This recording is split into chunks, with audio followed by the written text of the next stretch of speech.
Assalamualaikum warahmatullahi wabarakatuh. Selamat siang pemirsa. Kembali lagi bersama saya Selviana dalam acara Smile TV, membahas berita aktual dan terpercaya. Pemirsa, kini dalam melakukan usaha-usaha dagang, Anda tidak perlu memiliki toko ataupun lapak. Cukup di rumah, Anda bisa melakukan usaha dagang. Sebagaimana salah satu guru di SMA Negeri 1 Lapi. Seorang guru di SMA Negeri 1 Lapi meraup keuntungan yang cukup fantastis dari hasil penjualan jajanan modern. Jajanan yang dijual terdiri dari brownies, risol, kebab, dan lain sebagainya. Selain penjualan di lingkungan sekolah, ia juga menerima pesanan yang dalam jumlah banyak, dan itu hanya diproduksi di rumah sendiri. Pemirsa, untuk informasi yang lebih akurat, kami akan bergabung bersama rekan kami, Muhammad Faisal Ali. Kepada Muhammad Faisal Ali, saya persilahkan. Assalamualaikum warahmatullahi wabarakatuh. Halo semuanya, jadi saya sekarang sedang berada di kediaman salah satu pelaku usaha ekonomi rumahan, yakni Ibu Eka Novita Kurniawati ST. Jadi mari kita wawancara beliau, kita akan menanyakan apa saja jenis usaha yang beliau jalankan, berapa omsetnya, dan lain-lain sebagainya. Ayo ikuti saya.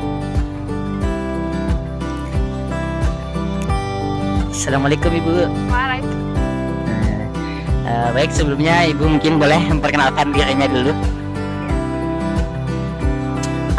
Perkenalkan, nama saya Eka Novita Kurniawati.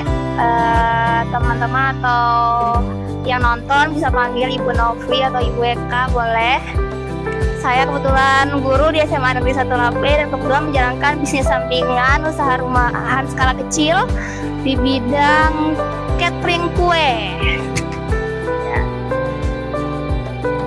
Baik Ibu, langsung saja. Berarti tadi Ibu tuh punya usaha, pekerjaan utamanya sebagai guru ya, dan kerjaan sampingannya sebagai catering kue.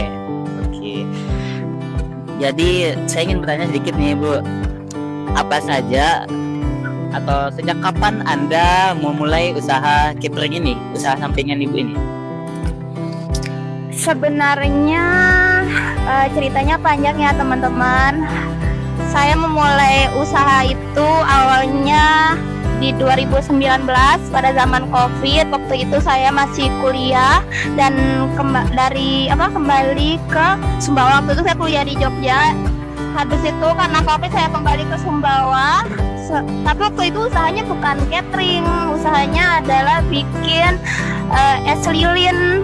Nah, setelah Covid berakhir, singkatnya di 2023 saya selepas wisuda saya balik ke Sumbawa ke Lape. Habis itu kebetulan waktu itu masuk jadi guru ngajar di SMA Negeri 1 Lape, dan selepas mengajar saya ada satu macam makanan yang saya kangen dari Jogja, jadinya saya, dan di sini nggak ada, jadinya saya coba-coba bikin ya.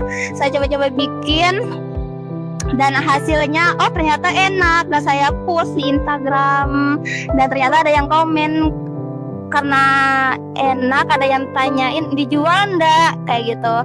Karena ada yang tanya gitu, ya udah saya otomatis bilang dijual kayak gitu. Jadinya saya membuat pesanan dari orderan yang minat. Setelah itu ya udah seiring berjalannya waktu, makin kesini makin banyak permintaan, makin banyak demand. Akhirnya saya bikin deh, jadilah usaha kecil-kecilan itu sampai sekarang berjalan dari Oktober 2023 Sampai sekarang ya? Iya, sampai sekarang perjalanannya. Berarti motivasi awal itu karena tidak ada jajanan yang serupa di Jogja gitu, jadi Ibu ingin buat di sini. Iya. Oke. Ibu kan tadi pekerjaan utamanya sebagai guru. Nah, bagaimana cara Ibu itu membagi waktu Ibu? Mengingat guru ini juga punya kesibukan yang lain, lumayan sibuk bahkan.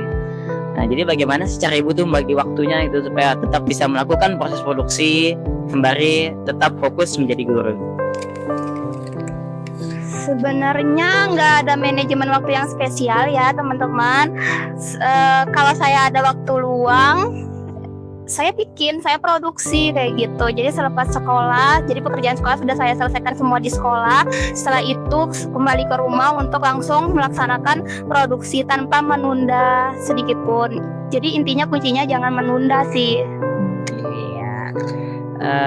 Kalau untuk ibu melakukan produksi kue-kuenya tuh ibu lakukan di mana? Awalnya saya produksi sendiri, tapi karena sembari berjalannya waktu permintaan semakin banyak, akhirnya lelah, akhirnya saya cari karyawan. Waktu itu sekarang karyawannya tinggal ada 2 orang. Udah jadi pulang sekolah kayak gini, pulang sekolah istirahat sebentar, nanti asal kita mulai produksi sekitar dari jam 4 sampai jam 10 malam biasanya. Kira-kira ini Bu, berapa sih omset ibu dalam satu hari? Mungkin bukan omset ya, lebih ke pendapatan kotor.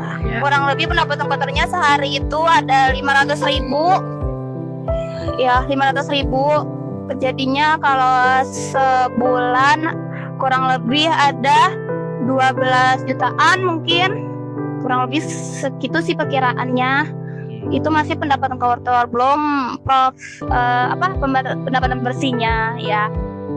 Nah, apa sih menurut ibu tips-tips atau pesan gitu bagi teman-teman pelajar ya, khususnya bagi saya ini bukan pelajar ya, bagi pelajar yang ingin menekuni usaha di bidang ini gitu ibu? Pengen ikut usaha samaan gitu, jenis barang ya. Sebenarnya tipsnya cuma satu sih, berani mencoba.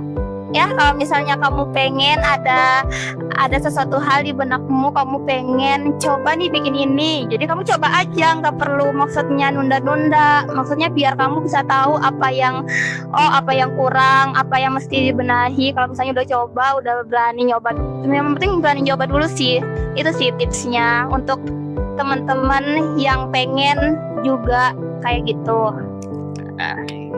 Baik, terima kasih banyak Ibu atas informasi yang diberikan kepada saya ya. Oke, mungkin sekian Ibu ya.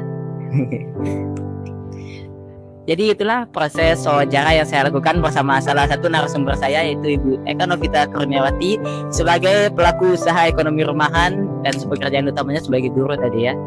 Ya, mungkin sekian dari saya. Terima kasih atas atensinya. Assalamualaikum warahmatullahi wabarakatuh. Itulah laporan berita terkini yang dapat kami sampaikan. Jangan lewatkan informasi selanjutnya dalam acara Smile TV. Selamat siang dan terima kasih. Wassalamualaikum warahmatullahi wabarakatuh.